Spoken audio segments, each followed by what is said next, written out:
All right, buckle up. We have a lot to discuss about running essentials. We're gonna get right into it.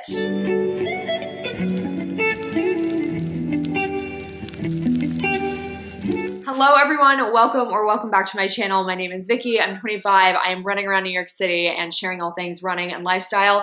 And today we're gonna talk about your beginner running journey essentials. I always say one of my biggest tips is when you first start your running journey, you do not need to go out and buy a ton of things. And I stand by that statement. But there are some things that will get you started, and I don't think you need to go out and buy all of these things at the same time. But I'm gonna run through things that I really do feel like complemented my runs and things that I just like would not want to go without now being 4 years into my running journey. And if I was just starting out and I was finding out that I really did enjoy running, this is kind of what I would go off of. You can actually just stop watching this video after tip number 1, and that is finding a good pair of shoes that work for you. I'm a firm believer that shoes are the essential that is actually necessary that purchases you entry into your running journey, and you have to find shoes that work for you. I am going to share these 2 shoes, and with that in mind, these 2 shoes probably may not, will, I don't know, work for you and your feet. Go and get fitted at a running store. These 2 are great for my feet. I don't know if they will work for you, but if you go to a running store, you can check these 2 out. For my runs, I am typically in the Nike Invincible 3s or the New Balance Fresh Foam 1080s. These are the version 13s, I believe. These are new for me, but I love them for recovery runs, and these are also just great. I have a couple of other shoes in my rotation, but I'm not even gonna get into those because they are for speed workouts and race days, and if you are just starting your beginner running journey, you don't need a shoe for a speed day. So go and get fitted at a proper running store and find some beginner cushion shoes that will work for your feet. Going along with that is apparel, and finding apparel that works for you, that doesn't rub weird, it makes you feel supported. If you're a girl, you know you need a good sports bra. I'm a classic Nike sports bra gal. I know they make light support to max support. Find a good sports bra that works for you. And then I am also literally running in nothing else except for the Nike Go leggings. They have pockets. They have like 4 pockets, I think. They feel like butter. They suck you in. They also have a leggings version. They come in so many different colors.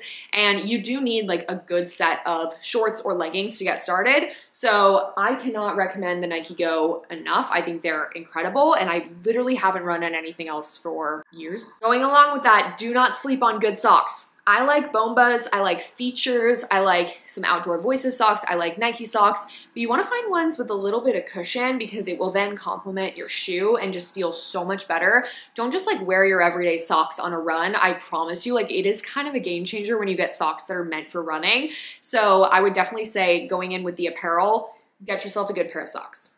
If you live somewhere where it is nasty out or you're training in the winter months, you're probably gonna need a jacket of some sort to protect you against the elements. I literally used to wear my ski jacket or just regular rain jacket while I lived in Oregon. I love anything from Nike that has like the WeatherTech or ACG technology because it actually is very weatherproof.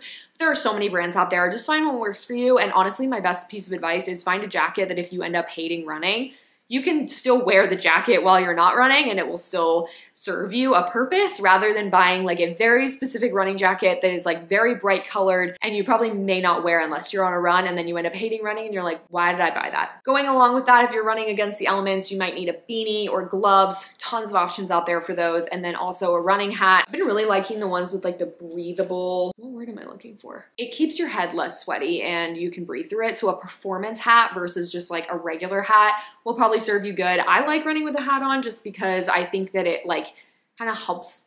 I don't know, it's like a weird mental thing for me. I just like having a hat on and I've just been loving this one. I have a ton of these like variations of these performance apparel hats and I think they're great. So if you would like to wear a hat, check one out. If you don't, that's totally fine too. Getting into headphones, I am a believer that you do not need to listen to anything while you're on your run, but I can understand that when you're starting your journey, it can be incredibly boring to not listen to anything, but you know what? Wired headphones from Apple work just fine. You don't need to go out and buy one. I know that a lot of people really like the AirPods. I find they fall out, so I'm not privy to them, but I do love my Shokz. This is an investment purchase. Like if you are just getting into running, just use what you have for right now until you know you like them, but Shokz have been incredible for me. These go over the ear and they also don't go in your ear so that you can still hear your surroundings. I live in New York City and I want to be able to hear the cars and the other pedestrians and everything that's going on around me. So for safety purposes, I love my Shokz. You can also get the ones that have like the band. They're a little bit cheaper. I like the open ones that just connect Bluetooth and they don't have a band because I find that it got in the way of my hats, you know? It's like functionality. So I find these to be the most functional. I've done an entire review on these on my TikTok that I will link down below. These are incredible, but again, you don't need them. You just need some sort of headphone that will help you not be so bored on your runs. Aquaphor, sunscreen, Body Glide. These are the things that you don't really think about. Body Glide and Aquaphor, in my opinion, pretty much do the exact same thing. This is great for both winter and summer. Winter will protect you from that cold weather, and summer, it's gonna keep you from chafing. I will literally put this everywhere. Like, I go through bottles of Aquaphor, and I think it's something people don't think about, especially if you buy like the wrong short size or they're too small or whatever, and you find you're chafing. You gotta get this or Body Glide, one or the other. And I think that really helps. And then sunscreen. Sunscreen is a daily skincare essential that you should be wearing every single day regardless, but especially with you're outside constantly, get some sunscreen. Okay, this next one, I would actually consider an essential. If you are someone that is just starting and you like need to be able to carry the things that you want to carry on your run, if you don't have shorts with pockets, a Spibelt, it has to be done.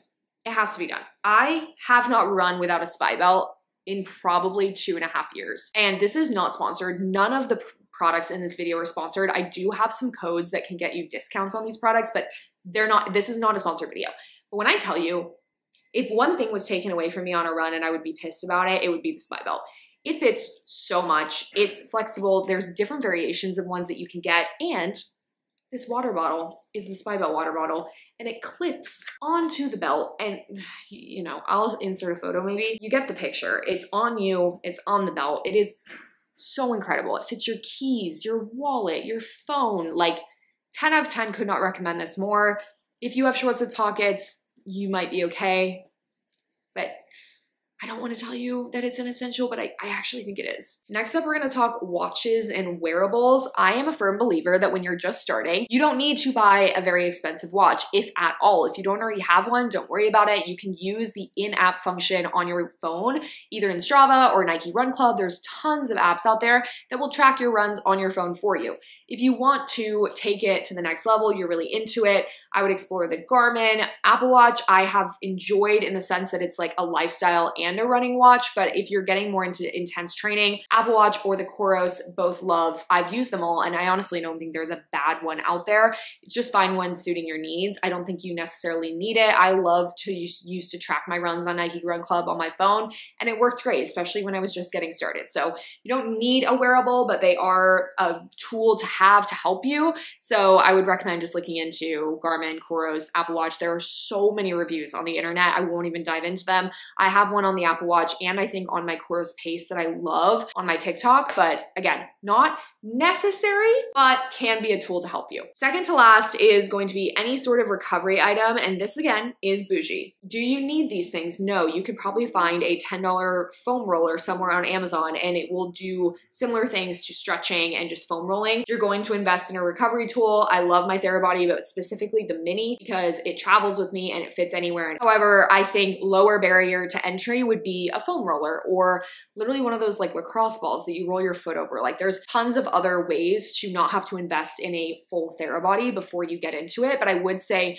find something that is helping you recover, and it could literally just be 10 minutes of stretching. Last but not least, this is just a random box of fuel that I found in my pantry, but find fuel that works for you. If you're gonna start training for a half marathon or a marathon, you're not only learning about running, but you're learning how to fuel your body correctly. And that is a whole lesson in itself, and it can take a lot of time. So I would just say test out as many as you can. It's similar to shoes in the sense that what works for one person may not work for another. I have friends that swear by certain gels that I just simply don't like. And I just think you kind of have to figure out what works for you. But the main tip there is you need to be fueling your body in some way, even if you're running 3 or 4 times a week. I'm not saying you need to run with a gel every single time, which I don't think you do, but I do think you need to be considering nutrition and how you're fueling your body correctly, especially if you're just starting to ramp up your running. I hope this was helpful. Thank you so much for watching. Those are gonna be like my essentials. If you have any more, leave them in the comments and I'm happy to do a further video on specific silos of this, whether it be apparel or footwear, whatever you guys wanna see, let me know down below. Thank you so much for watching. Don't forget to hit the bell notification so you don't miss the next video. I am on TikTok and Instagram if you wanna follow me over there, and I will see you in the next one.